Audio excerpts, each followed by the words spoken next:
car that all the quarterbacks drive, isn't it?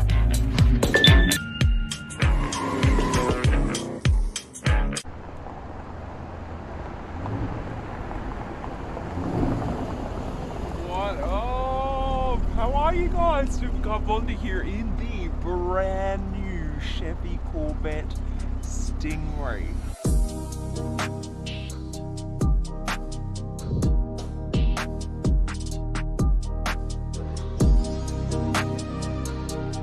Listen to this, guys.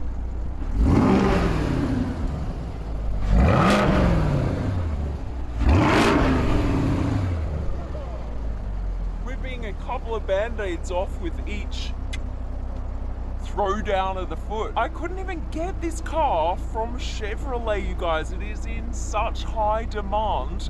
So my friends at Superior Car Rental here in Dubai actually lent this to me for this review. So a massive thank you to you guys. The link to them is in the description below. Right, let me show you around.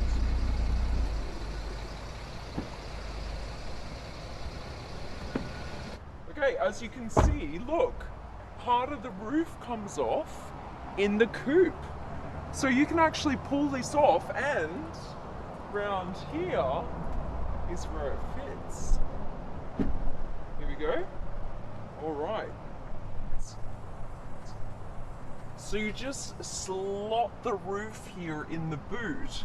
And if you have this roof on, you guys, this is actually quite a big boot. Look at this. For a mid-engine supercar, all of this space. Look at that. That's cool. So if you want the roof off though, that pretty much takes up all the space you've got here in the boot. But kind of worth it because it looks super cool with the top off. All right, now you pop that down, back into place, like that. One of the main differences, you guys, with the new Chevy Corvette is they've moved the engine from the front of the car to now here in the back. This is now a mid-engined muscle car. So it's like a supercar looking muscle car, which I actually really think is very cool. It's one of the last naturally aspirated engines we're going to see for a while, you guys, because everyone's of course moving to turbocharged engines, right? So this, because it's like an American muscle car, right, we have to expect the naturally aspirated engine. So I'm kind of excited about that. V8 naturally aspirated, and it pumps out about 490 horsepower.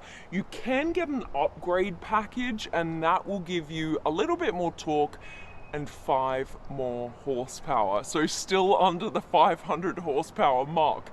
So you've got a supercar looking muscle car, which I really like, but it's still less power than most supercars. But the price is insane.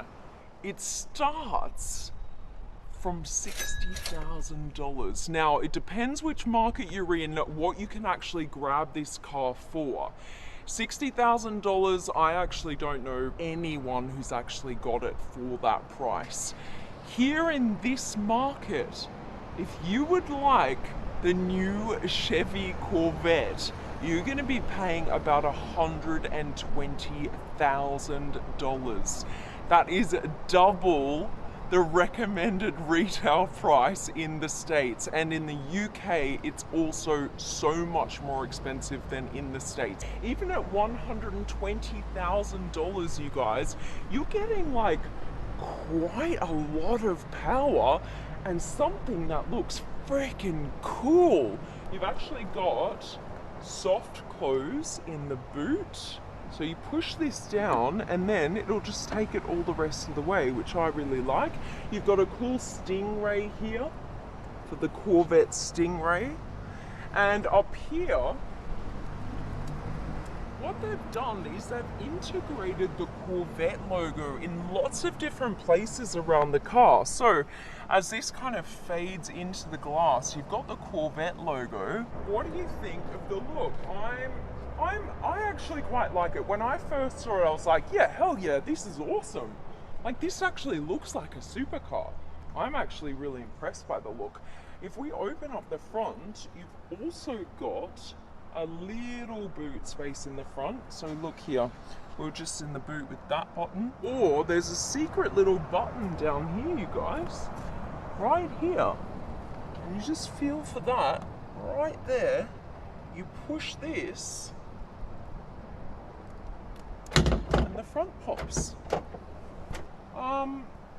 Not sure why, but hey, we like secret buttons.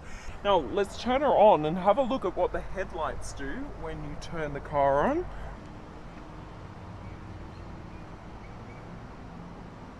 So it starts blinking in orange and then lights up here. I quite like the design of the headlights as well. I think that's quite cool. And then what you can actually do from the key is start her up. So you just press this twice, and there's so much to show you inside, guys. Look, you've got the Stingray here, Stingray logo. Full Bose surround sound speakers, and got these nice bucket seats. Now there are lots of different upgrades and packages you can get. This has quite a few of those upgrades. You've got those bucket seats here, and you've got the engine upgrade as well, just a bit more carbon fiber, just makes it look a little bit cooler. Got this really cool like cockpit design. I actually really like this. So you've got this long line of buttons all the way down here. It's like a divider between you and your passenger. I actually really love the look of this, but the practicality is almost zero. Having all of these buttons so close together when you're driving is actually super distracting. So the top here is for you, your controls as a driver, and the bottom is the controls for the passenger. But it's not very, I don't know, it's not very intuitive. How would you know that, for example, right? So you've got to kind of play around with it. When you're driving and you're looking out the front windscreen, this is so far away from you, you have to kind of try and find where and what you're doing, and it takes your eyes off the road. So I think in practicality terms, it's not great, but look-wise, I really love that design. This is quite cool here, you guys, look. You've got a nice wireless charging area right here in between the passenger seats, which is great. And that actually holds super well. What is also super cool is this steering wheel. What do you guys reckon? Instead of it being round, it is now kind of square. Square top, square bottom, and then you've kind of got these rounded edges here on the side. This is kind of more racy. They're going for that race car feel. Here, I really like this as well. These are your drive modes. You pull this up, and to put it in reverse, you actually pull this one up. It's like a little Lamborghini reverse one. That's what you have to do in a Lamborghini, so I really like that. And this here is your mode selector. You've got cup holders, 2 cup holders, and you've got a little bit of storage here in the middle as well. I've got my Labello lip balm. In this glove compartment, you push this and look at what is right here. This is for an SD card. Now what you do with that is you slot that in, and this will actually record you going around the track. Now it's recording not just your lap times, but it's actually using the front camera on the car to actually record what you see as you're driving around the track. So you can pull that SD card out, pop it in your computer at home, and actually look at how you did around the track. You can choose what is overlaid as you drive around. So for example, you drive around on the track and this will all record. What you can also do is you turn this into a dash cam. So it actually records everything that is happening in front of you. So for example, if you get into a crash, you can use that footage for insurance purposes. It's also got a rear view camera here, which is cool. On to things I don't quite like about this car. I find these bucket seats super uncomfortable. Like, I'm squished in here. I really am. I'm like, half of my leg is on this side panel, and I just think if you're any bigger than I am, and the guys in my team have been driving this around as well, and they think it's super uncomfortable, so I'm surprised by that. The other thing, just a small thing, is these panels coming out here. They're way too far away from your natural hand position, so if I want to click on the indicator, I have to reach up and forward, and it's just not that natural. I feel like it should be down here somewhere. I enjoy the drive, but it's not a supercar drive, and that's fine, it's not a supercar. But now that it's kind of redesigned and restyled to look like a supercar, that's why I'm kind of comparing it that way, if you know what I mean.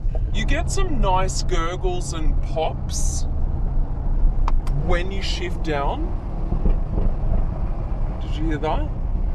But it doesn't happen like when you're actually driving at faster speeds. For the price, you guys, it's fast, you know? This is a fast car, but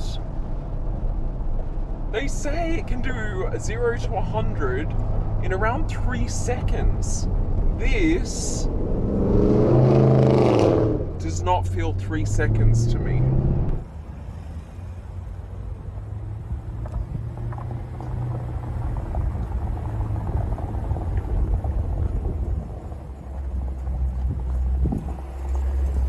This is the car that all the quarterbacks drive, isn't it?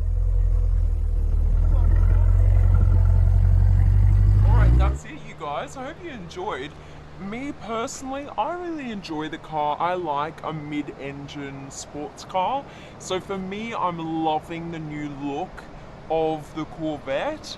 What do you guys reckon? Do you prefer the old look or the new look? Let me know your thoughts. Pop them in the comment section down below, and please make sure to subscribe to my channel and also click the notifications button right now. I love to have you guys with me. All right, love you. I think I'm out. Bye.